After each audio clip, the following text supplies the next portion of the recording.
वाहिगुरू जी का खालसा वाहिगुरू जी की फतेह। मैं हाँ रणबीर सिंह राणा ते अज तुहानू दर्शन दीदार करवावांगे बाबा बंदा सिंह बहादुर दियां गुप्त गुफावां दे ते तुहानू दिखावांगे कि किवें सिंह इस थां ते ठहरदे सन अते किवें बाबा बंदा सिंह बहादुर ने जदों खालसा राज की स्थापना की तां इत्थे गुप्त गुफावां दे विच रहिंदे रहे। आओ चलदे हां।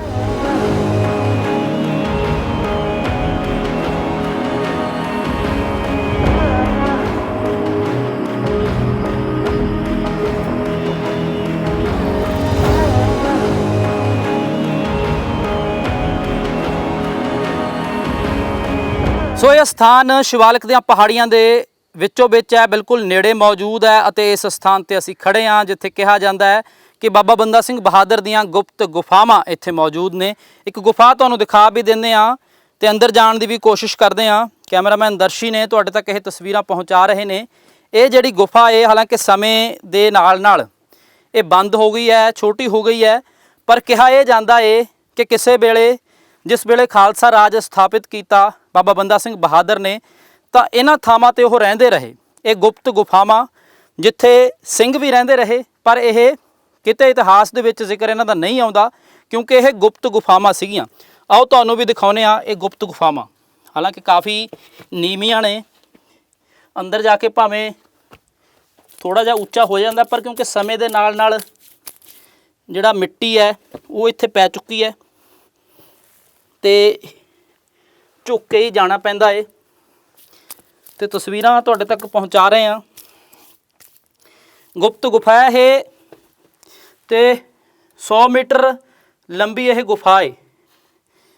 तो वड्डी गल इहदे विच इह है कि इस थां ते ये जिहड़ी गुफा मौजूद है बाबा बंदा सिंह बहादुर दे नाल संबंधित यह गुफा है। तो इतिहास दे विच भावें इसका जिक्र किते नहीं आउंदा, पर जिहड़े इत्थे इस वेले सेवादार मौजूद ने जां उन्हां तो पहलां जिन्हां ने इस स्थान ते तपस्या कीती है वो दसदे ने कि बाबा बंदा सिंह बहादुर अते सिंह इत्थे रहिंदे रहे ने। तो एक होर जिहड़ी इत्थे मौजूद है चीज़ वो ये है, इत्थे थोड़ी उच्ची हो जाती है ये गुफा। ये जिहड़े किले इत्थे गड्ढे होए ने, आ किले गड्ढे हुए ने, ये कहा जाता है भी घोड़ियां नूं बन्नण दे लई ये जिहड़े किले सन ये काम आउंदे सन। घोड़ियां नूं बन्नण दे लई ये किले काम आउंदे सन अते 1710 दे नेड़े तेड़े दियां ये गल्लां ने। इस स्थान तो जिहड़ा थोड़ी उच्ची हो जाती है क्योंकि जिमें जिमें मिट्टी पैंदी गई, मिट्टी उस दे नाल जिहड़ी ये गुफा है ये बंद हो गई सीगी। इत्थे काफ़ी उच्ची भी हो गई है। ये थां भी है, इत्थे एक होर आला जिहा मौजूद आ वड्डा सारा। अगे भी इत्थे दीवा लाउण दी भी एक जगह आला बनाया होया है ते किसी ने किसी टाइम दीवा भी लाया होना। ये किले भी इत्थे गड्ढे ने ते किलियां दा दस्सिया यही जाता है कि घोड़े बन्नण दे लई ये किले काम आउंदे सन। अग्गों रस्ता बाहर निकलता है पर रस्ता काफ़ी थोड़ा है पिछे। तो इस तरह दी कई गुफावां ने, कुछ गुफावां बंद हो चुकियां ने, कुछ गुफावां समय दे नाल नाल जिहड़ियां वो मिट्टी दे हेठां दबदियां जा रही ने तो कुछ गुफावां नूं पक्का भी कर दिता गया है। बाबा बंदा सिंह बहादुर जिन्हां ने 700 साल दे मुगल राज का अंत किया, सरहंद की इट नाल इट खड़काई, खालसा राज की स्थापना की, सरहंद फतेह किया, चप्पड़चिड़ी के मैदान दे विच वजीदे नूं सोधिया अते खालसे का राज स्थापित किया। अते वो जिहड़ी उन्हां दी रणनीति सीगी, स्ट्रैटजी सीगी, दस्सिया जाता है कि इन्हां थावां ते ये जिहड़ियां गुफावां सन ये बिल्कुल गुप्त सन क्योंकि इत्थे नाल शिवालिक दीयां पहाड़ियां ने। शिवालिक दीयां पहाड़ियां दे विचों विच यह स्थान है अते आले दुआले इस स्थान नूं पूरी तरह जिहड़ा वो ढक लिया है, दरख्तां ने ढकिया होया सीगा। दूरों कोई अंदाज़ा नहीं सी ला सकदा हैगा कि ये स्थान है जिहड़ा वो खालसे दे नाल संबंधित है। आ देखो कि हुण ये इत्थों जिमें जिमें असीं अगे आ रहे हैं, पिछों उच्ची सीगी गुफा, ये 100 मीटर लंबी ते किसी वेले 40 फुट उच्ची दसी जाती है, पर हुण ये दबदी जाती है। इस स्थान पर जिथे एंट्री हैगी इत्थे बहुत थोड़ी है ਅੱਗੇ ਭਾਵੇਂ ਇਹ ਉੱਚੀ ਸੀਗੀ। ਬਾਬਾ ਬੰਦਾ ਸਿੰਘ ਬਹਾਦਰ ਦੇ ਨਾਲ ਸੰਬੰਧਿਤ ਇਹ ਗੁਫਾ ਹੈ। ਕੈਮਰਾਮੈਨ ਦਰਸ਼ੀ ਤੁਹਾਡੇ ਤੱਕ ਇਹ ਤਸਵੀਰਾਂ ਪਹੁੰਚਾ ਰਹੇ ਨੇ। ਸੋ ਇਹ ਗੁਫਾ ਤੁਹਾਨੂੰ ਦਿਖਾਈ ਹੈ। ਗੁਫਾ ਦੀ ਖਾਸੀਅਤ ਦਰਅਸਲ ਇਹ ਹੁੰਦੀ ਹੈ ਕਿ ਗਰਮੀਆਂ ਦੇ ਵਿੱਚ ਇਹ ਥਾਂ ਠੰਡੇ ਰਹਿੰਦੇ ਨੇ ਅਤੇ ਸਰਦੀਆਂ ਦੇ ਵਿੱਚ ਇਹ ਥਾਂ ਨਿੱਘੇ ਰਹਿੰਦੇ ਨੇ। ਇਸੇ ਕਰਕੇ ਇਹਨਾਂ ਥਾਵਾਂ ਦੀ ਚੋਣ ਜਿਹੜੀ ਆ ਉਹ ਕੀਤੀ ਗਈ ਸੀ। ਗੁਪਤ ਗੁਫਾਵਾਂ ਬਾਬਾ ਬੰਦਾ ਸਿੰਘ ਬਹਾਦਰ ਦੀਆਂ ਇਹ ਕਾਫੀ ਉੱਚੀ ਥਾਂ ਹੈ। ਪਹਾੜਾਂ ਦੇ ਵਿੱਚੋਂ ਵਿੱਚ ਇਹ ਅਸਥਾਨ ਹੈ ਜਿੱਥੇ ਤੁਹਾਨੂੰ ਅਸੀਂ ਅੱਜ ਜਿਸ ਥਾਂ ਦੇ ਦਰਸ਼ਨ ਕਰਵਾ ਰਹੇ ਹਾਂ। ਸੋ ਇਸ ਵੇਲੇ ਅਸੀਂ ਮੌਜੂਦ ਹਾਂ ਇਸ ਅਸਥਾਨ ਤੇ ਜਿੱਥੇ ਬਾਬਾ ਬੰਦਾ ਸਿੰਘ ਬਹਾਦਰ ਕਿਸੇ ਵੇਲੇ ਰਹਿੰਦੇ ਸਨ ਅਤੇ ਉਹਨਾਂ ਦੇ ਵੱਲੋਂ ਗੁਫਾਵਾਂ ਬਣਾਈਆਂ ਹੋਈਆਂ ਸਨ। ਅਤੇ ਇਸ ਵੇਲੇ ਜਿਹੜੇ ਇਸ ਥਾਂ ਦੀ ਸੇਵਾ ਸੰਭਾਲ ਕਰਦੇ ਨੇ ਬਾਬਾ ਕ੍ਰਿਸ਼ਨ ਸਿੰਘ ਜੀ, ਉਹ ਇਸ ਵੇਲੇ ਸਾਡੇ ਨਾਲ ਨੇ। ਸਵਾਗਤ ਹੈ ਜੀ ਤੁਹਾਡਾ। ਬਾਬਾ ਜੀ, ਇਸ ਅਸਥਾਨ ਬਾਰੇ ਥੋੜ੍ਹਾ ਜਿਹਾ ਦੱਸੋ, ਕਿਉਂਕਿ ਬਹੁਤ ਸਾਰੀਆਂ ਥਾਵਾਂ ਇਸ ਤਰ੍ਹਾਂ ਦੀਆਂ ਨੇ ਜਿਨ੍ਹਾਂ ਬਾਰੇ ਬਹੁਤਾ ਹਾਲੇ ਲੋਕਾਂ ਨੂੰ ਨਹੀਂ ਪਤਾ ਹੈਗਾ। ਇਹ ਗੁਪਤ ਗੁਫਾ ਹੈ। ਗੁਪਤ ਗੁਫਾ, ਹਾਂ, ਇਹਨਾਂ ਦਾ ਕਿਸੇ ਨੂੰ ਨਹੀਂ ਪਤਾ ਜੀ। ਇੱਥੇ ਇਹਨੂੰ ਕਿ ਸੰਤਾਂ ਦਾ ਸਥਾਨ ਹੈ ਇਹ। ਸੰਤ ਬਾਬਾ ਚਾਂਦੀ ਰਾਮ ਸਿੰਘ ਜੀ ਇੱਥੇ ਆਏ 1970 ਦੇ ਵਿੱਚ ਜੀ। ਉਹਨਾਂ ਨੇ ਆ ਕੇ ਵੀ ਸਾਰਾ ਜੰਗਲ ਹੁੰਦਾ ਸੀ, ਜੰਗਲ 'ਚ ਆ ਕੇ ਉਹਨਾਂ ਨੇ ਪਹਿਲਾਂ ਪਤਾ ਕੀਤਾ ਵੀ ਇੱਥੇ ਗੁਫਾ ਹੈਗੀ ਆ ਜੀ। ਉਹ ਫਿਰ ਆ ਕੇ ਉਹਨਾਂ ਨੇ ਰਾਹ ਰੂ ਬਣਾਇਆ, ਸਾਰਾ ਗੁਫਾ ਸਾਫ਼ ਕਰਾਈਆਂ, ਸਾਰਾ ਕੁਛ। ਇਹ ਦੋ ਗੁਫਾਵਾਂ ਇੱਥੇ ਜੀ। ਇਹ ਦੋ ਉਹਨਾਂ ਨੇ ਇਹਨੂੰ ਕਿ 5 ਸਾਲ ਗੁਫਾ ਦੇ ਵਿੱਚ ਹੀ ਰਹੇ ਉਹ। ਉੱਥੇ ਕੋਈ ਇਹਨੂੰ ਕਿਸੇ ਗਾ ਨਹੀਂ, ਬਾਹਰ ਉਹਨਾਂ ਨੇ ਝੁੱਗੀ, ਉਹਨਾਂ ਨੇ ਤਪ ਸਥਾਨ ਹੈ ਉਹਨਾਂ ਦਾ। ਅੱਛਾ ਜੀ। ਇੱਥੇ ਇਹਨੂੰ ਉਹੀ ਉਹਨਾਂ ਨੇ ਦੱਸਿਆ ਸੀ ਵੀ ਇਹ ਗੁਫਾ ਬੰਦਾ। ਉਹਨਾਂ ਨੂੰ ਕਿੱਦਾਂ ਪਤਾ ਲੱਗੇ ਵੀ ਇੱਥੇ ਗੁਫਾਵਾਂ ਨੇ? ਉਹਨਾਂ ਨੇ ਉਹਨੂੰ ਕਿੱਥੋਂ ਉਹਨਾਂ ਨੂੰ ਹੁਕਮ ਹੋਇਆ ਸੀ ਮਹਾਰਾਜ ਦਾ, ਉੱਥੋਂ ਆ ਕੇ ਉਹਨਾਂ ਨੇ ਸਭ ਪਿੰਡ ਆ ਕੇ ਪਤਾ ਕੀਤਾ। ਇਲਹਾਮ ਹੋਇਆ ਉਹਨਾਂ ਨੂੰ। ਹਾਂਜੀ, ਇੱਥੇ ਪਿੰਡ ਆ ਕੇ ਪਤਾ ਕੀਤਾ ਇੱਥੇ ਕੋਈ ਗੁਫਾ ਵੀ ਹੈਗੀ ਹੈ।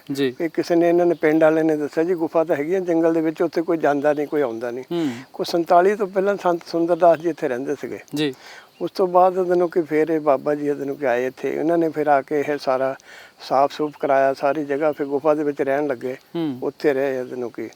ਉਸ ਤੋਂ ਬਾਅਦ ਕਿੰਨੀਆਂ ਗੁਫਾਵਾਂ ਨੇ ਇੱਥੇ? ਫਿਰ ਇੱਥੇ 2 ਗੁਫਾਵਾਂ ਜੀ। ਇੱਕ ਆ ਵੱਡੀ ਹੈ ਪੱਕੀ, ਇੱਕ ਪੱਕੀ ਜਿਹੜੀ ਵੱਡੀ ਗੁਫਾ ਵਾ ਉਹ 100 ਮੀਟਰ ਲੰਬੀ ਹੈ ਤੇ 40 ਫੁੱਟ ਉੱਚੀ ਹੈ। ਅੱਛਾ ਜੀ। ਹੁਣ ਤਾਂ ਗਿਰ ਕੇ ਮਿੱਟੀ ਗਿਰ ਗਈ ਹੈ, ਉਹਨੂੰ ਗੁਫਾ ਦੋਨੇ ਪਾਸੋਂ ਗਿਰ ਗਈ ਹੈ, ਹੁਣ ਤਾਂ ਘਟ ਗਈ ਹੈ। ਹੁਣ ਉਹਨੂੰ ਦੂਜੀ ਵੀ ਗੁਫਾ? ਹਾਂ, ਦੂਜੀ ਗੁਫਾ ਜਿਹੜੀ ਉਹ ਵੀ ਪੱਕੀ ਕਰਾਤੀ। ਉਹ ਸਾਡੇ ਮਾਤਾ ਜੀ ਨੇ, ਉਹਨਾਂ ਨੇ 2 ਲੱਖ ਰੁਪਇਆ ਲਾ ਕੇ ਪੱਕੀ ਕਰਾਈ ਹੈ ਗੁਫਾ। ਜੀ ਜੀ ਜੀ। ਉਹ ਉਹਨਾਂ ਨੇ ਕਰਾਈ ਹੈ। ਦੱਸਦੇ ਆ ਕਿ ਘੋੜਿਆਂ ਲਈ ਬੰਨਣ ਲਈ ਕੁਝ ਬਣਾਇਆ ਹੈ, ਕੀਲੇ ਗੱਡੇ? ਹਾਂ, ਅੰਦਰ ਲੱਗੇ ਆ ਜੀ।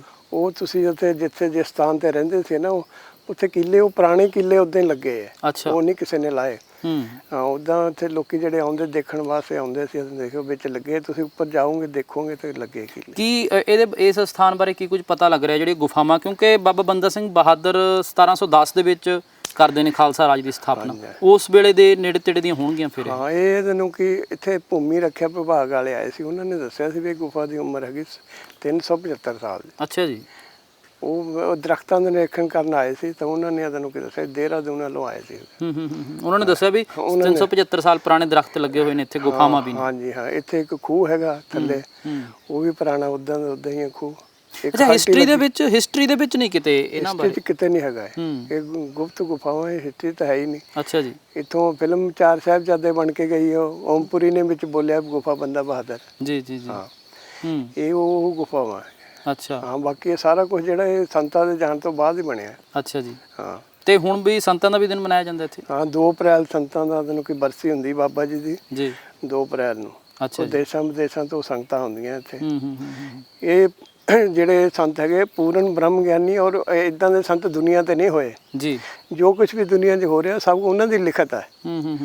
ਜੋ ਕੁਝ ਵੀ ਹੈ ਉਹਨਾਂ ਨੇ ਇਹਨੂੰ ਕੀ ਕਿਹਾ ਸੀ, ਗੱਡੀਆਂ ਜਹਾਜ਼ ਸਭ ਕੁਝ, ਮੋਟਰਾਂ ਬੰਦ ਹੋ ਜਾਣਗੇ, ਸਭ ਕੁਝ ਰੁਕ ਜਾਏਗਾ 21ਵੀਂ ਸਦੀ ਦੇ ਵਿੱਚ ਆ ਕੇ। ਅੱਛਾ ਜੀ। ਧਰਮ ਤੇ ਸਿਆਸਤ ਇਕੱਠੀ ਹੋ ਜਾਏਗੀ, ਸਾਰਾ ਕੁਝ ਉਹਨਾਂ ਨੇ ਕਿਹਾ ਹੈ। ਜੋ ਇਹਨੂੰ ਉੱਪਰ ਬੋਰਡ ਲੱਗਿਆ ਸਾਡੇ ਕੋਲ, ਤੁਸੀਂ ਦੇਖ ਪੜ੍ਹ ਵੀ ਸਕਦੇ ਹੋ। ਉਹਨਾਂ ਨੇ 1960 ਦਾ ਲਿਖਿਆ ਹੈ। ਸਾਇੰਸ ਤਾਂ ਹੁਣ ਦੱਸਦੀ ਪਈ ਹੈ, ਧਰਤੀ ਘੁੰਮਦੀ, ਉਹਨੇ ਸਾਡੇ ਕੋਲ ਸਭ ਕੁਝ ਮੌਜੂਦ ਪਿਆ। ਕੋਈ ਗ੍ਰੰਥ ਲਿਖਿਆ ਉਹਨਾਂ ਨੇ? ਹਾਂਜੀ, ਉਹਨਾਂ ਨੇ ਬੋਰਡ ਲੱਗੇ, ਵੱਡੇ ਵੱਡੇ ਬੋਰਡ ਲੱਗੇ ਆ। ਅੱਛਾ ਜੀ। ਹਾਂ, ਇੱਕ ਤੁਸੀਂ ਝੰਡੇ ਦੀ ਵੀ ਗੱਲ ਕਰ ਰਹੇ ਸੀ। 5 ਰੰਗਾ ਝੰਡਾ ਜਿਹੜਾ ਗੁਰੂ ਗੋਬਿੰਦ ਸਿੰਘ ਮਹਾਰਾਜ ਦੇ ਹੱਥ 'ਚ ਹੈ, ਉਹ ਇਹਨੂੰ ਕਿ ਝੰਡਾ ਉੱਪਰ ਲੱਗਾ ਹੈ। 5 ਰੰਗਾ ਝੰਡਾ। ਉਹਦਾ ਕੀ ਕਹਿੰਦੇ ਨੇ? ਉਹ ਤਾਂ ਉਹ ਹੈਗੇ ਆ ਜਿਹੜਾ ਇਹਨੂੰ ਕਿ ਮਨ ਚਿੱਤ ਬੁੱਧੀ, ਇਹਨਾਂ ਦੇ ਰੰਗ ਆ ਵੱਖਰੇ ਵੱਖਰੇ। ਜਿਹੜਾ ਆਤਮਾ ਬੰਦੇ ਦੀ ਸ਼ੁੱਧ ਹੋਏਗੀ, ਆਤਮਾ ਪਰਮਾਤਮਾ ਦਾ ਗਿਆਨ ਇਹਨੂੰ ਕਿ ਹੋਊਗਾ। ਜਿਹੜਾ ਬੱਚਾ ਜਿਹੜਾ ਉਹਨੂੰ ਵੀ ਇਹਨੂੰ ਕਿ ਆਤਮਾ ਦਾ ਗਿਆਨ ਹੋਏਗਾ। ਸਭ ਕੁਛ ਇਹ ਸ਼ੁੱਧ ਹੋਏਗਾ। ਹਿੰਦੁਸਤਾਨ ਸ਼ੁੱਧ, ਹੁਣ ਹਿੰਦੁਸਤਾਨ ਆਜ਼ਾਦ ਆ ਪਰ ਆਤਮਾ ਨਹੀਂ ਆਜ਼ਾਦ। ਅੱਛਾ ਜੀ। ਹਾਂ, ਇਹ ਤਾਂ ਆਤਮਾ 84 ਦੇ ਚੱਕਰ 'ਚ ਲੋਕਾਂ ਨੂੰ ਆਪਾਂ ਗੁਰੂ ਬਾਣੀ ਨੂੰ ਤਾਂ ਪੜ੍ਹਦੇ ਆ, ਪਰ ਗੁਰੂ ਗ੍ਰੰਥ ਸਾਹਿਬ ਜੋ ਕਹਿੰਦਾ ਮੰਨਦੇ ਨਹੀਂ। ਜੀ ਜੀ ਜੀ ਜੀ। ਇਸ ਕਰਕੇ ਜੋ ਉਹਦੇ ਨੂੰ ਕੀ ਹੋ ਰਿਹਾ, ਜੋ ਕੁਦਰਤ ਨੇ ਲਿਖਿਆ ਨਾ ਉਹ ਸੱਚ ਹੈ। ਇਹ ਪੰਜ ਰੰਗਾ ਝੰਡਾ ਕਿੱਥੇ ਲਹਿਰਾਏਗਾ ਫਿਰ? ਇਹ ਪੰਜ ਰੰਗਾ ਝੰਡਾ ਇਹ ਮੁੱਖ ਸਥਾਨ ਆਊਗਾ, ਇਹਦਾ ਨਾਂ ਬਦਲ ਜਾਏਗਾ ਸਾਰਾ ਕੁਝ। ਅੱਛਾ, ਹਿੰਦੁਸਤਾਨ ਹੀ ਰਹੇਗਾ? ਮੁੱਖ ਸਥਾਨ। ਮੁੱਖ ਸਥਾਨ, ਹਾਂ। ਅੱਛਾ ਜੀ। ਜੋ ਤੁਮ ਸੇ ਹੋਊਗਾ, ਕੋਈ ਜਾਤ ਪਾਤ ਨਹੀਂ ਹੋਏਗੀ। ਹਾਂ। ਇਹ ਕਦੋਂ ਹੋਊਗਾ ਇਸ ਤਰ੍ਹਾਂ? 21ਵੀਂ ਸਦੀ ਦੇ ਵਿੱਚ। 21ਵੀਂ ਸਦੀ 'ਚ ਇਹ ਜੋ ਕੁਝ ਵੀ ਹੁਣ ਕਰ ਰਿਹਾ, ਮੋਦੀ ਵੀ ਇਹਦੇ ਨੂੰ ਕਿਹਾ ਮੈਂ ਮਕਾਨ ਦੇਣੇ ਫਰੀ, ਉਹਨਾਂ ਨੇ ਸਭ ਕੁਝ ਲਿਖਿਆ ਹੈ। ਤੇ ਰਾਸ਼ਨ ਫਰੀ ਹੋਏਗਾ, ਇੱਕ ਮਾਮੂਲੀ ਜਿਹਾ ਬੰਦਾ ਹਿੰਦੁਸਤਾਨ ਦਾ ਪ੍ਰਧਾਨ ਮੰਤਰੀ ਬਣੇਗਾ। ਅੱਛਾ ਜੀ। ਰਾਸ਼ਟਰਪਤੀ ਜਿਹੜੀਆਂ ਗੱਡੀਆਂ ਦੀ ਲਾਈਟਾਂ ਲੂਟਾਂ ਉਤਰੀਆਂ, ਸਾਰਾ ਕੁਝ ਉਹਨਾਂ ਦੀ ਲਿਖਤ ਹੈ। ਜਿਹੜੇ ਤੁਹਾਡੇ ATM ਕਾਰਡ, ਦੂਜੇ ਕਾਰਡ, ਉਹ ਕਹਿੰਦੇ ਪੀਲੇ ਕਾਰਡ ਹੋਣਗੇ, ਲਾਲ ਕਾਰਡ ਹੋਣਗੇ, ਸਾਰਾ ਕੁਝ ਲਿਖ ਕੇ ਗਏ। ਅੱਛਾ ਜੀ।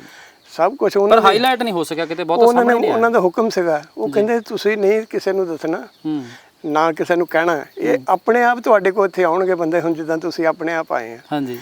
ਇਹ ਸਥਾਨ ਇਦਾਂ ਦਾ, ਤੁਹਾਡੇ ਮਨ 'ਚ ਮਾੜਾ ਜਿਹਾ ਵੀ ਫਰਕ ਹੋਊਗਾ ਨਾ, ਤੁਸੀਂ ਇੱਥੇ ਨਹੀਂ ਆ ਸਕਦੇ। ਅੱਛਾ ਜੀ। ਤੁਹਾਡੇ ਮਨ 'ਚ ਮਾੜਾ ਜਿਹਾ ਤੁਸੀਂ ਰਸਤੇ 'ਚ ਮੁੜ ਜਾਓਗੇ, ਗੱਡੀ ਵੀ ਖਰਾਬ ਹੋ ਜਾਊਗੀ, ਕੋਈ ਮਗਰ ਟੈਲੀਫੋਨ ਆ ਜਾਊਗਾ, ਇਦਾਂ। ਇਹ ਉਹ ਸਥਾਨ ਹੈ ਤਪਸਥਾਨ। ਇੱਥੇ ਤੁਸੀਂ ਸੱਚੇ ਮਨ ਨਾਲ ਆਓਗੇ, ਦੁਨੀਆ ਦਾ ਹਰੇਕ ਕੰਮ ਤੁਹਾਡਾ ਪੂਰਾ ਹੋਊਗਾ। ਦੁੱਖ ਭੰਜਨ ਵੀ ਇਸ ਸਥਾਨ ਨੂੰ ਹਾਂ, ਇਸ ਸਥਾਨ ਦਾ ਨਾਮ ਗੁਰਦੁਆਰਾ ਦੁੱਖ ਭੰਜਨ ਸਾਹਿਬ ਜੀ। ਉਹ ਕਹਿੰਦੇ ਸਭ ਦੇ ਦੁੱਖ ਕਰਦੇ, ਇਹਦੇ ਹੈਗੀ ਧੰਨ ਨੂਰ ਭਰਪੂਰ ਜੀ, ਸਾਰੇ ਦੁੱਖ ਦੂਰ ਜੀ, ਬ੍ਰਹਮ ਗਿਆਨ ਦੀ ਪੜ੍ਹਾਈ ਆ ਵਿੱਚ। ਇਹ ਉਹਨਾਂ ਦੇ ਬਾਬਾ ਜੀ ਦੇ ਬਚਨ ਹੈ, ਜਿਹੜਾ ਬੰਦਾ ਰੈਲ ਮਾਜਰੇ ਤੋਂ ਚੱਲ ਕੇ ਆਉਂਦਾ ਉਹਨੂੰ 100 ਯੱਗ ਦਾ ਪੁੰਨ ਮਿਲਦਾ। ਕਿਉਂ ਇਹ ਰੈਲ ਤੇ ਮਾਜਰਾ ਜਿਹੜੇ ਦੋ ਪਿੰਡ ਆ, ਇਹ ਉਸ ਵੇਲੇ ਜਿਮ ਤੇ ਕੇਰ ਦੋ ਪਿੰਡ ਸੀਗੇ ਜਿਹੜੇ ਉਦੋਂ ਗਰਕ ਹੋਏ, ਉਹੀ ਪਿੰਡ ਹੈ ਇਹ ਦੋ। ਉਹਨਾਂ ਦੋਨਾਂ ਪਿੰਡਾਂ ਦੀ ਇੱਕੋ ਸੜਕ, ਇਹਨਾਂ ਦੋਨਾਂ ਪਿੰਡਾਂ ਦੀ ਇੱਕੋ ਸੜਕ ਹੈ। ਜਿਮ ਤੇ ਕੇਰ ਕਿਹੜਾ ਪਿੰਡ ਸੀਗਾ? ਇੱਕ ਜਿਮ ਤੇ ਕੇਰ ਦੋ ਉਸ ਵੇਲੇ ਨੂੰ ਕਿ ਜਦੋਂ ਬੰਦਾ ਬਹਾਦਰ ਦੇ ਟਾਈਮ ਤੇ ਪਿੰਡ ਸੀਗੇ ਦੋ, ਜਿਮ ਤੇ ਕੇਰ, ਉਹ ਪਿੰਡ ਗਰਕ ਹੋਏ ਸੀ ਉਦੋਂ। ਅੱਛਾ। ਉਸੇ ਦਿਨੋਂ ਕਿਸਾਨ ਇਹ ਦੋ ਪਿੰਡ ਹੈ ਰੈਲ ਤੇ। ਇਹ ਸ਼ਿਵਾਲਿਕ ਦੀਆਂ ਪਹਾੜੀਆਂ ਹੈ। ਅੱਛਾ ਜੀ। ਇਹ ਹੈ ਸ਼ਿਵਾਲਿਕ ਦੀਆਂ ਪਹਾੜੀਆਂ। ਇਸ ਸਥਾਨ ਤੇ ਫਿਰ ਸਿੰਘ ਰਹਿੰਦੇ ਸੀਗੇ, ਬਾਬਾ ਬੰਦਾ ਸਿੰਘ ਬਹਾਦਰ ਰਹਿੰਦੇ ਰਹੇ? ਨਾ ਸੀ ਇਹਦੇ ਨੂੰ ਕਿ ਦੇਖੇ ਤੇ ਨਾ ਇਹਦੇ ਨੂੰ ਕਿ ਸਾਨੂੰ ਇਹ ਪਹਿਲਾਂ ਸਾਡੇ ਤੋਂ ਪਹਿਲਾਂ ਹਜ਼ਾਰਾਂ ਸਾਲ ਪਹਿਲਾਂ ਪਤਾ ਨਹੀਂ ਕੌਣ ਸੀਗਾ। ਜੀ ਜੀ ਜੀ। ਇਹ ਨਹੀਂ ਇਸ ਚੀਜ਼ ਨਹੀਂ, ਪਰ ਇਹ ਮੰਨਿਆ ਜਾਂਦਾ ਵੀ ਜਿਹੜੀ ਗੁਫਾਵਾਂ ਨੇ ਵੀ ਇਹ ਬਾਬਾ ਬੰਦਾ ਸਿੰਘ ਬਹਾਦਰ ਨਾਲ ਸੰਬੰਧਿਤ ਨੇ। ਹਾਂ, ਕਿਉਂ ਨਾ ਅਸੀਂ, ਨਾ ਤੁਸੀਂ ਸੀਗੇ ਨਾ ਅਸੀਂ ਸੀਗੇ। ਜੀ ਜੀ ਜੀ। ਇਸ ਕਰਕੇ ਉਹਨਾਂ ਦਾ ਇਹਨੂੰ ਕਿ ਪਹਿਲਾਂ ਦਾ ਇਹਨੂੰ ਕਿਤੇ ਹੋਰ ਕਿਤਾਬ 'ਚ ਜ਼ਿਕਰ ਨਹੀਂ ਹੈਗਾ ਇਹਦੇ ਬਾਰੇ? ਕਿਤੇ ਹੋਰ ਗੁਫਾ ਦਾ ਕਿਤੇ ਵੀ ਕਿਤੇ ਜ਼ਿਕਰ ਨਹੀਂ। ਇਹ ਗੁਪਤ ਗੁਫਾ ਹੈ, ਇਹਨਾਂ ਦਾ ਕੋਈ ਜ਼ਿਕਰ ਨਹੀਂ ਕਿਤੇ ਵੀ। ਹਾਂ। ਅੱਛਾ, ਇਹ ਗੁਫਾਵਾਂ ਹੀ ਸੀਗੀਆਂ ਬਸ? ਹਾਂ, ਗੁਫਾਵਾਂ ਹੀ ਸੀਗੀਆਂ। ਹੋਰ ਕੋਈ ਨਿਸ਼ਾਨ ਇੱਥੇ ਕੀ ਕੀ ਹੈਗਾ? ਕੋਈ ਜਿਵੇਂ ਤੁਸੀਂ ਦੱਸਦੇ ਖੂਹ ਹੈ, ਹੋਰ ਕੀ ਕੀ? ਖੂਹ ਹੈਗਾ ਬਸ, ਆ ਗੁਫਾਵਾਂ ਬਸ, ਹੋਰ ਤਾਂ ਕੁਝ ਨਹੀਂ ਹੈ। ਅੱਛਾ। ਜਾਂ ਉੱਪਰ ਇਹਨੂੰ ਕਿ ਗੁਰੂ ਗ੍ਰੰਥ ਸਾਹਿਬ ਦਾ ਪ੍ਰਕਾਸ਼ ਹੈਗਾ? ਗੁਰੂ ਗ੍ਰੰਥ ਸਾਹਿਬ ਦਾ ਪ੍ਰਕਾਸ਼ ਗੁਰਦੁਆਰਾ ਸਾਹਿਬ ਹੈਗਾ। ਜੀ ਜੀ ਜੀ। ਫਿਰ ਦੂਜੀ ਉੱਪਰ ਇਹਨੂੰ ਕਿ ਨਿਸ਼ਾਨ ਸਾਹਿਬ ਜਿਹੜਾ ਲੱਗਿਆ, ਪ੍ਰਾਚੀਨ ਇਹਨੂੰ ਕਿ ਜਗ੍ਹਾ ਉਹ। ਜੀ ਜੀ ਜੀ। ਹਾਂ, ਇਹ ਉੱਚਾ ਹੈ ਸਥਾਨ ਬਾਕੀ ਥਾਵਾਂ ਨਾਲੋਂ, ਸ਼ਿਵਾਲਿਕ ਦੀਆਂ ਪਹਾੜੀਆਂ? ਹਾਂ, ਬਹੁਤ ਉੱਚਾ ਹੈ, ਰਮਣੀਕ ਹੈ ਬਹੁਤ, ਇੱਥੇ ਠੰਡਕ ਵੀ ਮਹਿਸੂਸ ਹੋ ਰਹੀ ਹੈ। ਹਾਂ ਬਿਲਕੁਲ, ਇੱਥੇ ਸੁੱਖ ਸ਼ਾਂਤੀ ਇਹਨੂੰ ਕਿ ਮਿਲਦੀ ਹੈ, ਸ਼ਾਂਤੀ ਹੈ। ਚਲੋ, ਇਹ ਸਥਾਨ ਹੈ ਜਿਹੜੇ ਬਾਰੇ ਤੁਹਾਨੂੰ ਦੱਸ ਰਹੇ ਹਾਂ, ਤੁਹਾਨੂੰ ਦਿਖਾ ਵੀ ਰਹੇ ਹਾਂ ਪੂਰਨ ਤੌਰ ਤੇ। ਇਸ ਸਥਾਨ ਦੇ ਤੁਹਾਨੂੰ ਦਰਸ਼ਨ ਕਰਵਾਉਣ ਦੇ ਲਈ ਅੱਜ ਇੱਥੇ ਅਸੀਂ ਪਹੁੰਚੇ ਹੋਏ ਹਾਂ। ਇੱਕ ਹੋਰ ਗੁਫਾ ਇਹ ਪੱਕੀ ਕਰਾ ਦਿੱਤੀ ਗਈ ਹੈ। ਜਿਹੜੀ ਦੂਸਰੀ ਗੁਫਾ ਤੁਹਾਨੂੰ ਦਿਖਾਈ ਸੀਗੀ ਉਹ ਕੱਚੀ ਹੈ, ਤੇ ਇਹ ਗੁਫਾ ਜਿਹੜੀ ਹੈ ਉਹ ਪੱਕੀ ਗੁਫਾ ਹੈ। ਤੇ ਹਾਲਾਂਕਿ ਇਹ ਹੁਣ ਪੂਰੀ ਤਰ੍ਹਾਂ ਪੱਕੀ ਕਰਾ ਦਿੱਤੀ ਗਈ ਹੈ। ਜਿਹੜੇ ਸੇਵਾਦਾਰ ਬਾਬਾ ਕ੍ਰਿਸ਼ਨ ਜੀ ਇੱਥੇ ਸੇਵਾ ਕਰਦੇ ਨੇ, ਤੇ ਬਾਬਾ ਜੀ ਦਾ ਨਾਮ ਕੀ ਹੈ? ਸੰਤ ਬਾਬਾ ਚਾਂਦੀ ਰਾਮ ਜੀ। ਸੰਤ ਬਾਬਾ ਚਾਂਦੀ ਰਾਮ ਜੀ, ਜਿਹੜੇ ਇੱਥੇ ਤਪੱਸਿਆ ਕਰਦੇ ਰਹੇ ਨੇ। ਇਹਨਾਂ ਦਾ ਤਪਸਥਾਨ ਹੈ। ਇਹਨਾਂ ਨੇ ਹੀ ਇਹ ਥਾਂ, ਇਹਨਾਂ ਨੂੰ ਇਲਹਾਮ ਹੋਇਆ ਤੇ ਇਹਨਾਂ ਨੇ ਇੱਥੇ ਆ ਕੇ ਸੇਵਾ ਆਰੰਭ ਕੀਤੀ। ਤੇ ਰੇਲ ਮਾਜਰੇ ਦੇ ਜਿਹੜੇ ਕੁਝ ਪਹਿਲਾਂ ਵੀ ਇੱਥੇ ਸੰਤ ਸਨ ਮੌਜੂਦ। ਹਾਂਜੀ, ਸੰਤ ਸੁੰਦਰਦਾਸ ਜੀ ਪਹਿਲਾਂ ਰਹਿੰਦੇ। ਸੰਤ ਸੁੰਦਰਦਾਸ ਜੀ 47 ਤੋਂ ਪਹਿਲਾਂ ਰਹਿੰਦੇ। ਜੀ ਜੀ, 47 ਤੋਂ ਪਹਿਲਾਂ ਸੰਤ ਸੁੰਦਰਦਾਸ ਜੀ ਰਹਿੰਦੇ ਸੀਗੇ। ਫਿਰ ਬਾਬਾ ਜੀ ਆਏ। ਬਾਬਾ ਜੀ ਆਏ ਲੁਧਿਆਣੇ ਤੋਂ। ਬਾਬਾ ਜੀ ਨੇ ਇਹਨੂੰ ਕਰਕੇ ਗੁਫਾ ਕਢਾਈਆਂ ਸਾਰੀਆਂ, ਸਾਫ਼ ਕਰਾਈਆਂ। ਪੱਕੀ ਵੀ ਉਹਨਾਂ ਨੇ ਕਰਾਈ ਹੈ। ਠੀਕ ਹੈ। ਇਹ ਗੁਫਾ ਜਿਹੜੀ ਹੈ ਪੱਕੀ ਗੁਫਾ ਹੈ। ਇਹ ਵੱਡੀ ਸੀਗੀ, ਅੱਗੇ ਉਹ ਡਿੱਗਣ ਕਰਕੇ ਇੱਥੇ ਕੰਧ। ਅੱਛਾ, ਇਹ ਅੱਗੇ ਤੱਕ ਲੰਬੀ ਵੀ ਸੀਗੀ? ਹਾਂ, ਅੱਗੇ ਹੁਣ ਡਿੱਗਣ ਕਰਕੇ ਇੱਥੇ ਕੰਧ ਕਰਤੀ। ਇਹ ਕਿ ਪੱਕੀ ਬਾਬਾ ਜੀ ਨੇ, ਮਾਤਾ ਜੀ ਨੇ ਕਰਾਈ ਹੈ। ਇਹ ਅੱਗੇ ਬਾਹਰ ਨਿਕਲਦੀ ਸੀਗੀ? ਹਾਂ, ਇੱਥੇ ਗੁਫਾ 2 ਲੱਖ ਰੁਪਏ ਤੇ ਲਾਇਆ ਇਸ ਗੁਫਾ ਨੇ। ਜੀ ਜੀ। ਤੇ ਇਹ ਗੁਫਾ ਭਾਵੇਂ ਕੰਧ ਕਰਕੇ ਹੁਣ ਪੱਕੀ ਕਰਾ ਦਿੱਤੀ ਗਈ ਹੈ, ਪਰ ਇਹ ਅੱਗੇ ਤੱਕ ਜਾਂਦੀ ਸੀਗੀ।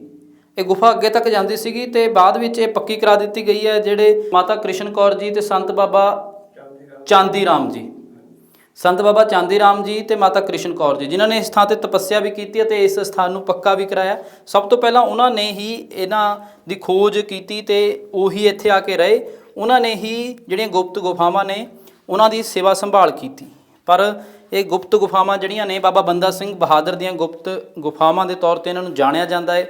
ਅਤੇ ਕੁਝ ਕੱਚੀਆਂ ਗੁਫਾਵਾਂ ਇੱਥੇ ਮੌਜੂਦ ਨੇ ਜਿਹੜੀਆਂ ਸਮੇਂ ਦੇ ਨਾਲ ਨਾਲ ਹੁਣ ਛੋਟੀਆਂ ਹੁੰਦੀਆਂ ਜਾ ਰਹੀਆਂ ਨੇ ਤੇ ਇਸ ਗੁਫਾ ਨੂੰ ਜ਼ਰੂਰ ਪੱਕਾ ਕਰਵਾਇਆ ਗਿਆ ਹੈ।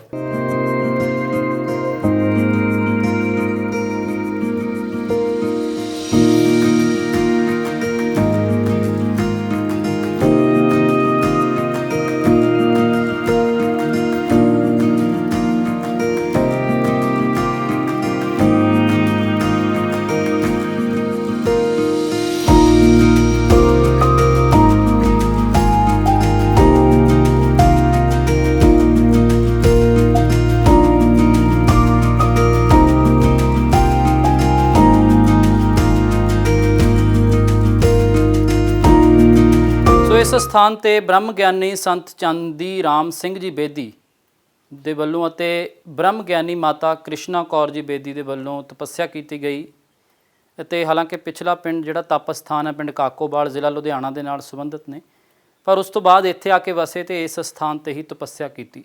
ਬਹੁਤ ਸਾਰੀਆਂ ਭਵਿੱਖਬਾਣੀਆਂ ਵੀ ਉਹਨਾਂ ਦੇ ਵੱਲੋਂ ਕੀਤੀਆਂ ਗਈਆਂ, ਉਹਨਾਂ ਨੂੰ ਵੀ ਇਸ ਥਾਂ ਤੇ ਲਿਖਿਆ ਗਿਆ, ਉਹ ਵੀ ਤੁਹਾਨੂੰ ਦਿਖਾਉਣ ਦੀ ਕੋਸ਼ਿਸ਼ ਕਰਦੇ ਹਾਂ। ਰਾਮ ਰਾਜ ਅਨੁਭਵ ਸਰੂਪ ਪ੍ਰਕਾਸ਼ ਮੋਕਸ਼ ਯੁੱਗ ਕਿਹਾ ਗਿਆ ਕਿ ਇਸ ਦੀ ਸ਼ੁਰੂਆਤ ਹੋਵੇਗੀ। ਮੈਂ ਅਕਾਲ ਪੁਰਖ ਦੇ ਹੁਕਮ ਅਨੁਸਾਰ ਹੇਮਕੁੰਡ ਤੋਂ ਗੋਬਿੰਦ ਸਿੰਘ ਦੇ ਰੂਪ ਵਿੱਚ ਆਇਆ ਸੀ। ਹੁਣ ਮੈਂ ਨਿਰੰਕਾਰ ਦਾ ਭੇਜਿਆ ਹੋਇਆ ਸੱਚਖੰਡ ਤੋਂ ਬ੍ਰਹਮ ਲੋਕ ਤੇ ਆ ਗਿਆ ਹਾਂ। ਹਿੰਦੁਸਤਾਨ ਆਜ਼ਾਦ ਹੈ ਪਰ ਆਤਮਾ 84 ਦੇ ਚੱਕਰ ਤੋਂ ਆਜ਼ਾਦ ਨਹੀਂ ਹੈ। ਮੈਂ ਆਤਮਾ ਪਰਮਾਤਮਾ ਦੇ ਮਿਲਾਪ ਦੀ ਵਿਦਿਆ ਰੂਹਾਨੀ ਸਿਆਸਤ ਜਿਸ ਦਾ ਕੌਮੀ ਨਾਰਾ ਜੋ ਤੁਮ ਸੋ ਹਮ ਰਾਸ਼ਟਰੀਆ ਨਾਰਾ ਜੋਤ ਬੇਕਿਨਾਰਾ ਜਿਸ ਦਾ 5 ਰੰਗਾ ਝੰਡਾ ਇਹ ਹੈ, ਮਤਲਬ 5 ਰੰਗ ਦਾ ਝੰਡਾ ਹੋਏਗਾ।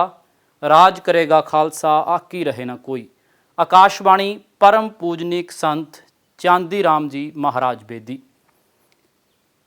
ਸੰਤ ਖਾਲਸਾ ਆਤਮਾ ਪਰਮਾਤਮਾ ਦੇ ਮਿਲਾਪ ਦਾ ਪ੍ਰਕਾਸ਼ ਹੋਵੇਗਾ। ਮਲੇਸ਼ ਖਾਲਸਾ ਆਤਮਾ ਪਰਮਾਤਮਾ ਦੇ ਵਿਛੋੜੇ ਵਾਲੇ ਦਾ ਨਾਸ ਹੋਵੇਗਾ। ਹੋਰ ਵੀ ਉਠਸੀ ਮਰਦ ਕਾ ਚੇਲਾ ਸੱਚ ਕੀ ਬਾਣੀ ਨਾਨਕ ਆਖੇ ਸੱਚ ਸੁਣਾ ਵਸੀ ਸੱਚ ਕੀ ਬੇਲਾ। ਸੋ ਇਹ ਭਵਿੱਖਬਾਣੀਆਂ ਨੇ ਸੰਤ ਚਾਂਦੀ ਰਾਮ ਜੀ ਬੇਦੀ ਦੇ ਵੱਲੋਂ ਕਿ ਰਾਜ ਕਰੇਗਾ ਖਾਲਸਾ ਆਕੀ ਰਹੇ ਨਾ ਕੋਏ। ਆਤਮਾ ਪਰਮਾਤਮਾ ਦਾ ਮਿਲਾਪ ਹੀ ਖਾਲਸਾ ਖਾਲਸ ਹੋਵੇਗਾ। ਖਾਲਸਾ ਸਿਆਸਤ ਤੇ ਧਰਮ ਦੀ ਜੁਗੀਸ਼ਵਰੀ ਰਾਜਨੀਤੀ 21ਵੀਂ ਸਦੀ ਦੇ ਵਿੱਚ ਚੱਲੇਗੀ। ਇਹ ਵੀ ਲਿਖਿਆ ਗਿਆ ਹੈ ਕਿ ਬਿਜਲੀ ਵਿਆਪਕ ਹੈ, ਹਰ ਥਾਂ ਮੌਜੂਦ ਹੈ। ਸਾਇੰਸਦਾਨਾਂ ਨੇ ਕੁਝ ਧਾਤਾਂ ਨੂੰ ਇਕੱਠੀਆਂ ਕਰਕੇ ਪ੍ਰਯੋਗ ਕੀਤਾ ਤਾਂ ਪਤਾ ਲੱਗਾ ਕਿ ਬਿਜਲੀ ਬਾਹਰ ਹਰ ਜ਼ਰੇ ਦੇ ਵਿੱਚ ਪਈ ਹੈ। ਜਨਰੇਟਰ ਨੂੰ ਬਣਾ ਕੇ ਇੰਜਨ ਨਾਲ ਘੁਮਾਇਆ ਗਿਆ ਤਾਂ ਬਿਜਲੀ ਬਾਹਰੋਂ ਇਸ ਦੇ ਅੰਦਰ ਆ ਗਈ। ਫਿਰ ਤਾਰ ਦੁਆਰਾ ਬੱਲਬ ਜਗ ਪੈਂਦਾ ਹੈ। ਬੱਲਬ ਜਾਣੂ ਕਰਾਉਂਦਾ ਹੈ ਕਿ ਬਿਜਲੀ ਬਾਹਰ ਸਰਵ ਵਿਆਪਕ ਹਰ ਥਾਂ ਤੇ ਭਰਪੂਰ ਠਹਿਰੀ ਹੋਈ ਹੈ। ਇਹ ਸ਼ਹਾਦਤ ਹੈ। ਇਸ ਤਰ੍ਹਾਂ ਚੇਤਨ ਹੋਸ਼ ਸਾਕਸ਼ੀ ਜੋਤੀ ਸਰੂਪ ਭਰਪੂਰ ਸਰਵ ਵਿਆਪਕ ਹੈ। ਪਰਮਾਤਮਾ ਨੇ ਸਰੀਰ ਰੂਪੀ ਯੰਤਰ ਤਿਆਰ ਕਰਕੇ ਮਨ ਚਿੱਤ ਆਤਮਾ ਬੁੱਧੀ ਆਦਿ ਚੱਕਰਾਂ ਨੂੰ ਚਲਾਉਣ ਲਈ ਸੂਰਜ ਚੰਦਰਮਾ ਦੀਆਂ ਕਿਰਨਾਂ ਦੇ ਪੱਟੇ ਦੁਆਰਾ ਘੁਮਾਇਆ ਤਾਂ ਬਾਹਰਲੀ ਹੋਸ਼ ਅੰਦਰ ਆ ਗਈ ਅਤੇ ਇਸ ਚੇਤਨ ਦੁਆਰਾ ਸਰੀਰ ਹੋਸ਼ ਵਾਲਾ ਹੋ ਗਿਆ। ਪੱਪੇ ਪਾਤਸ਼ਾਹ ਪਰਮੇਸ਼ਰ ਦੇਖਣ ਕੋ ਪ੍ਰਪੰਚ ਕੀਆ ਦੇਖੇ ਬੂਝੇ ਸਭ ਕਿਛ ਜਾਣੈ ਅੰਦਰ ਬਾਹਰ ਰੱਬ ਰਹਿਆ। ਤਨ ਮੈਂ ਹਰ ਹੈ ਹਰ ਮੈਂ ਤਨ ਹੈ ਸਰਬ ਨਿਰੰਤਰ ਸੋਈ ਹੈ। ਸੋ ਇਹ ਭਵਿੱਖਬਾਣੀਆਂ ਜਿਹੜੀਆਂ ਨੇ ਉਹ ਬ੍ਰਹਮ ਗਿਆਨੀ ਸੰਤ ਚਾਂਦੀ ਰਾਮ ਜੀ ਵੱਲੋਂ ਕੀਤੀਆਂ ਗਈਆਂ ਨੇ। ਕਿਹੜੀ ਜੀ? Currency home. ਸੋ ਬ੍ਰਹਮ ਗਿਆਨੀ ਸੱਚਖੰਡ ਵਾਸੀ ਸੰਤ ਬਾਬਾ ਚਾਂਦੀ ਰਾਮ ਜੀ ਗੁਫਾ ਵਾਲਿਆਂ ਵੱਲੋਂ ਜੋ ਭਵਿੱਖਬਾਣੀ ਕੀਤੀ ਕਿ ਉਸ ਦੇ ਮੁਤਾਬਕ ਪਚਰੰਗਾ ਨਿਸ਼ਾਨ ਹੋਵੇਗਾ ਹਿੰਦੁਸਤਾਨ ਦਾ। ਹਿੰਦੁਸਤਾਨ ਨਹੀਂ ਬਲਕਿ ਮੋਕਿਸ਼ਤਾਨ ਹੋਵੇਗਾ। ਕੁਝ ਭਵਿੱਖਬਾਣੀਆਂ ਜਿਹੜੀਆਂ ਪਿਛਲੇ ਸਮੇਂ ਦੇ ਵਿੱਚ ਸੱਚ ਵੀ ਹੋਈਆਂ ਨੇ। ਜੋ ਤੁਮ ਸੋ ਹਮ ਮੋਕਸ਼ ਯੁੱਗ ਦੀ ਜੋਗੇਸ਼ਵਰੀ ਰਾਜਨੀਤੀ ਦਾ 5ਵੇਂ ਯੁੱਗ ਦੇ ਕੁਝ ਅਮੂਲ ਬੱਚਿਆਂ ਦਾ ਬਾਲ ਬੋਧ ਉਪਦੇਸ਼ ਵਿੱਚ ਸੰਤਾਂ ਮਹੰਤਾਂ ਭਗਤਾਂ ਰਿਸ਼ੀਆਂ ਸ਼ਹੀਦਾਂ ਅਵਤਾਰਾਂ ਤੇ ਗੁਰੂਆਂ ਦੀਆਂ ਤਸਵੀਰਾਂ ਨਾਲ ਜਾਣੂ ਕਰਵਾਉਣਾ ਚਾਹੀਦਾ ਹੈ। ਇਸ ਰਾਜਨੀਤੀ ਵਿੱਚ ਰੁਪਇਆਂ ਦਾ ਲੈਣ ਦੇਣ ਬਾਹਰਲੇ ਮਨੁੱਖਾਂ ਦਾ ਹੋਵੇਗਾ। ਹਿੰਦੁਸਤਾਨ ਦੀ ਜਨਤਾ ਕੋਲ ਕੋਈ ਪੈਸਾ ਨਹੀਂ ਹੋਵੇਗਾ। ਰੋਟੀ ਕੱਪੜਾ ਤੇ ਬਰਤਨ ਦਾ ਸਮਾਨ ਇਹ ਸਾਰਾ ਰਾਜਨੀਤੀ ਵੱਲੋਂ ਰਾਸ਼ਨ ਕਾਰਡਾਂ 'ਤੇ ਦਿੱਤਾ ਜਾਵੇਗਾ। ਮਿੱਲਾਂ ਫੈਕਟਰੀਆਂ ਤੇ ਕਾਰਖਾਨਿਆਂ ਵਿੱਚ ਜੋ ਸਮਾਨ ਬਣੇਗਾ ਉਹ ਸਰਕਾਰੀ ਸਟੋਰ ਵਿੱਚ ਹੋਵੇਗਾ। ਸਟੋਰਾਂ ਵਿੱਚੋਂ ਦੁਕਾਨਾਂ 'ਤੇ ਜਾਵੇਗਾ। ਦੁਕਾਨਾਂ ਤੋਂ ਹਰ ਇੱਕ ਨੂੰ ਰਾਸ਼ਨ ਕਾਰਡਾਂ 'ਤੇ ਮਿਲੇਗਾ। ਜ਼ਮੀਨ ਵਿੱਚੋਂ ਹਰ ਕਿਸਮ ਦੀ ਜਿਹੜੀ ਪੈਦਾਵਾਰ ਹੋਵੇਗੀ ਉਹ ਸਾਰੀ ਜੋ ਤੁਮ ਸੋ ਹਮ ਦੇ ਸਰਕਾਰੀ ਸਟੋਰਾਂ ਵਿੱਚ ਜਮ੍ਹਾਂ ਹੋਵੇਗੀ। ਦੁਕਾਨਾਂ ਵਾਲੇ ਰਾਸ਼ਨ ਕਾਰਡਾਂ ਤੇ ਸਭ ਨੂੰ ਦੇਣਗੇ। ਕੋਈ ਵੀ ਧਾਤ, ਸੋਨਾ, ਚਾਂਦੀ, ਹੀਰੇ, ਜ਼ਵਾਰਾਤ, ਰੁਪਇਆ ਕਿਸੇ ਕੋਲ ਨਹੀਂ ਹੋਣਗੇ। ਹਰ ਸਕੂਲ ਦੀ ਪੜ੍ਹਾਈ ਦੇ ਬਾਅਦ ਹਰ ਬੱਚੇ ਨੂੰ ਸਰਕਾਰੀ ਕਰਮਚਾਰੀ ਬਣਾ ਕੇ ਘਰ ਭੇਜਿਆ ਜਾਵੇਗਾ। ਹਰ ਕਿਸਮ ਦੀ ਸਵਾਰੀ ਕੋਲ ਸਫ਼ਰ ਬੁੱਕ ਹੋਵੇਗੀ ਤਾਂ ਕਿ ਡਰਾਈਵਰ ਤੇ ਸਵਾਰੀ ਆਪਣੇ ਸਮੇਂ ਦਾ ਸਫ਼ਰ ਬੁੱਕ ਕਰ ਸਕੇ। ਬਾਹਰਲੇ ਦੇਸ਼ ਨੌਕਰੀ ਕਰਨ ਵਾਲਿਆਂ ਦਾ ਰੁਪਇਆ ਆਉਣ ਵਾਲਾ ਜੋ ਤੁਮ ਸੋ ਹਮ ਦੇ ਸਰਕਾਰੀ ਖਜ਼ਾਨੇ ਵਿੱਚ ਜਮ੍ਹਾਂ ਹੋਵੇਗਾ। ਹਰ ਇੱਕ ਮੋਕਸ਼ਤਾਨ ਦੇ ਰਹਿਣ ਵਾਲਿਆਂ ਨੂੰ ਰੋਟੀ, ਕੱਪੜਾ, ਮਕਾਨ ਤੇ ਵਰਤਣ ਦਾ ਸਮਾਨ ਮੁਫਤ ਰਾਸ਼ਨ ਕਾਰਡਾਂ ਤੇ ਮਿਲੇਗਾ।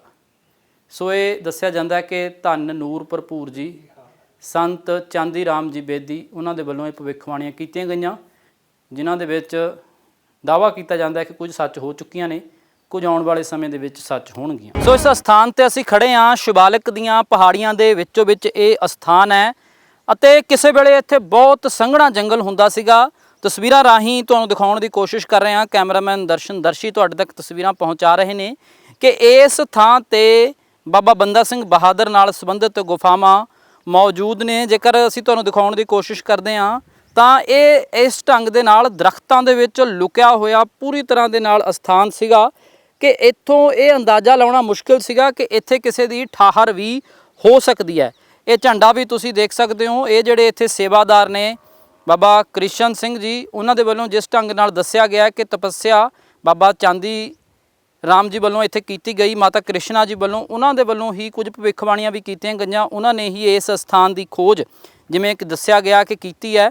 ਉਹਨਾਂ ਦੇ ਵੱਲੋਂ ਹੀ ਇਹ ਝੰਡਾ ਜਿਹੜਾ ਪੰਜ ਰੰਗਾ ਝੰਡਾ ਵੀ ਇੱਥੇ ਲਾਇਆ ਗਿਆ ਹੈ। ਹਾਲਾਂਕਿ ਇੱਕ ਥਾਂ ਤੇ ਥੱਲੇ ਕੇਸਰੀ ਨਿਸ਼ਾਨ ਸਾਹਿਬ ਵੀ ਹੈ, ਕੇਸਰੀ ਨਿਸ਼ਾਨ ਸਾਹਿਬ ਵੀ ਲਾਇਆ ਹੋਇਆ। ਇਹ ਅਸਥਾਨ ਜਿਹੜਾ ਹੈ ਇਸ ਢੰਗ ਦੇ ਨਾਲ ਹੈ ਕਿ ਇੱਥੇ ਪਤਾ ਹੀ ਨਹੀਂ ਸੀ ਲੱਗਦਾ ਕਿ ਇੱਥੇ ਗੁਫਾਵਾਂ ਦੇ ਵਿੱਚ ਕਿਸੇ ਵੇਲੇ ਸਿੰਘ ਰਹਿੰਦੇ ਹੁੰਦੇ ਹੋਣੇ, ਕਿਉਂਕਿ ਜਿਸ ਢੰਗ ਦੇ ਨਾਲ ਪਹਾੜੀ ਰਾਜਿਆਂ ਦੇ ਨਾਲ ਟਕਰਾ ਸੀ, ਮੁਗਲ ਹਕੂਮਤ ਨਾਲ ਟਕਰਾ ਸੀ, ਤਾਂ ਬਾਬਾ ਬੰਦਾ ਸਿੰਘ ਬਹਾਦਰ ਹੋਰਾਂ ਨੇ ਜਿਸ ਢੰਗ ਦੇ ਨਾਲ ਖਾਲਸਾ ਰਾਜ ਦੀ ਸਥਾਪਨਾ ਕੀਤੀ ਅਤੇ ਇਸ ਥਾਂ ਤੇ ਹੀ ਜਿਹੜੇ ਸਿੰਘ ਰਹਿੰਦੇ ਸਨ ਕਿਸੇ ਵੇਲੇ। ਇਹ ਸਥਾਨ ਤੁਹਾਨੂੰ ਦਿਖਾ ਰਹੇ ਹਾਂ, ਦੂਰ ਦੂਰ ਤੱਕ ਤੁਹਾਨੂੰ ਪਹਾੜੀਆਂ ਨਜ਼ਰ ਆ ਰਹੀਆਂ ਨੇ ਤੇ ਪਹਾੜੀਆਂ ਦੇ ਵਿੱਚੋਂ ਵਿੱਚ ਇਹ ਥਾਂ ਹੈ। ਪਿੰਡ ਰੈਲ ਮਾਜਰਾ, ਰੋਪੜ ਤੋਂ ਥੋੜ੍ਹੀ ਦੂਰ ਅੱਗੇ ਹੈ ਇਹ ਪਿੰਡ ਰੈਲ ਮਾਜਰਾ ਅਤੇ ਇਸ ਉੱਚੀ ਥਾਂ ਤੇ ਇਸ ਵੇਲੇ ਅਸੀਂ ਮੌਜੂਦ ਹਾਂ ਤੇ ਜਿੱਥੇ ਬਾਬਾ ਬੰਦਾ ਸਿੰਘ ਬਹਾਦਰ ਦੇ ਨਾਲ ਸੰਬੰਧਿਤ ਗੁਫਾਵਾਂ ਨੇ।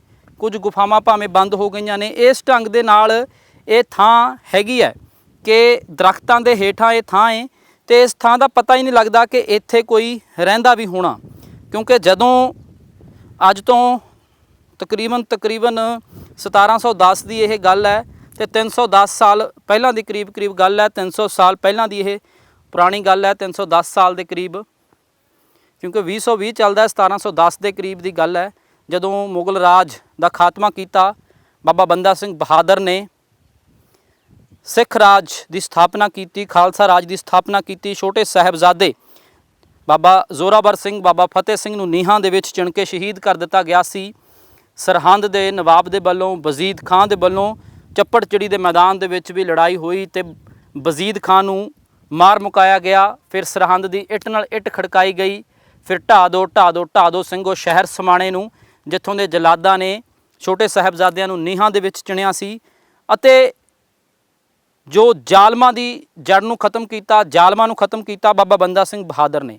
ਤੇ ਬਾਬਾ ਬੰਦਾ ਸਿੰਘ ਬਹਾਦਰ ਦੇ ਨਾਲ ਹੀ ਸੰਬੰਧਿਤ ਜਿਹੜੀਆਂ ਇਹ ਗੁਪਤ ਗੁਫਾਵਾਂ ਇੱਥੇ ਮੌਜੂਦ ਨੇ, ਜਿਹੜੀਆਂ ਤੁਹਾਨੂੰ ਅਸੀਂ ਆਪਣੇ ਕੈਮਰੇ ਦੇ ਰਾਹੀਂ ਦਿਖਾਉਣ ਦੀ ਕੋਸ਼ਿਸ਼ ਕੀਤੀ ਹੈ। ਕੈਮਰਾਮੈਨ ਦਰਸ਼ੀ ਤੁਹਾਨੂੰ ਇਹ ਤਸਵੀਰਾਂ ਦਿਖਾ ਰਹੇ ਨੇ। ਬਹੁਤ ਰਮਣੀਕ ਇਹ ਅਸਥਾਨ ਵੀ ਹੈ, ਹਾਲਾਂਕਿ ਕਾਫੀ ਉੱਚੀ ਥਾਂ ਤੇ ਇਹ ਅਸਥਾਨ ਹੈ ਤੇ ਚੜ੍ਹਾਈ ਚੜ੍ਹ ਕੇ ਉੱਤੇ ਆਉਣਾ ਪੈਂਦਾ ਇਸ ਥਾਂ ਤੇ, ਪਰ ਰਮਣੀਕ ਅਸਥਾਨ ਹੈ। ਆਲੇ ਦੁਆਲੇ ਪਹਾੜੀ ਨੇ ਤੇ ਹਰਿਆਲੀ ਤੁਹਾਨੂੰ ਨਜ਼ਰ ਆ ਰਹੀ ਹੈ। ਜਿਸ ਪਾਸੇ ਵੀ ਤੁਸੀਂ ਦੇਖ ਸਕਦੇ ਹੋ ਦੂਰ ਦੂਰ ਤੱਕ ਹਰਿਆਲੀ ਹੀ ਹਰਿਆਲੀ ਹੈ, ਪਹਾੜ ਨੇ। ਟੈਂਪਰੇਚਰ ਵੀ ਇੱਥੇ ਘੱਟ ਹੈ, ਧੁੱਪ ਭਾਵੇਂ ਹੈਗੀ ਹੈ, ਗਰਮੀ ਦਾ ਮੌਸਮ ਹੈ, ਪਰ ਇਸ ਦੇ ਬਾਵਜੂਦ ਉਨੀ ਗਰਮੀ ਇੱਥੇ ਮਹਿਸੂਸ ਨਹੀਂ ਹੁੰਦੀ, ਠੰਡਕ ਮਹਿਸੂਸ ਹੁੰਦੀ ਹੈ। ਤੇ ਗੁਫਾਵਾਂ ਤੁਹਾਨੂੰ ਦਿਖਾਈਆਂ ਨੇ। ਤੁਹਾਨੂੰ ਵੀ ਕਿਸੇ ਵੇਲੇ ਮੌਕਾ ਮਿਲੇ ਇਸ ਥਾਂ ਤੇ ਆਉਣ ਦਾ ਤਾਂ ਰੋਪੜ ਤੋਂ ਥੋੜ੍ਹੀ ਅੱਗੇ ਇਹ ਪਿੰਡ ਹੈ ਰੈਲ ਮਾਜਰਾ। ਰੈਲ ਮਾਜਰੇ ਦੇ ਅੱਗੇ ਜਾ ਕੇ ਪਿੰਡ ਤੋਂ ਬਾਹਰ ਜਾ ਕੇ ਪਹਾੜੀਆਂ ਦੇ ਵਿੱਚ ਇਹ ਅਸਥਾਨ ਹੈ ਬਾਬਾ ਬੰਦਾ ਸਿੰਘ ਬਹਾਦਰ ਦੀਆਂ ਗੁਪਤ ਗੁਫਾਵਾਂ ਨੇ। ਕਦੇ ਮੌਕਾ ਮਿਲੇ ਤਾਂ ਜ਼ਰੂਰ ਇਹਨਾਂ ਥਾਵਾਂ ਨੂੰ ਦੇਖਣ ਆਇਓ ਕਿ ਕਿਵੇਂ ਬਾਬਾ ਬੰਦਾ ਸਿੰਘ ਬਹਾਦਰ ਅਤੇ ਉਸ ਵੇਲੇ ਸਿੰਘ ਇਸ ਥਾਂ 'ਤੇ ਗੁਪਤ ਵਾਸ ਕਰਦੇ ਸਨ, ਗੁਪਤ ਗੁਫਾਵਾਂ ਦੇ ਵਿੱਚ। ਤੇ ਉਮੀਦ ਹੈ ਕਿ ਤੁਹਾਨੂੰ ਸਾਡੀ ਇਹ ਪੇਸ਼ਕਸ਼ ਜ਼ਰੂਰ ਪਸੰਦ ਆਈ ਹੋਵੇਗੀ। ਫਿਲਹਾਲ ਕੈਮਰਾਮੈਨ ਦਰਸ਼ਨ ਦਰਸ਼ੀ ਦੇ ਨਾਲ ਰਣਬੀਰ ਸਿੰਘ ਰਾਣਾ।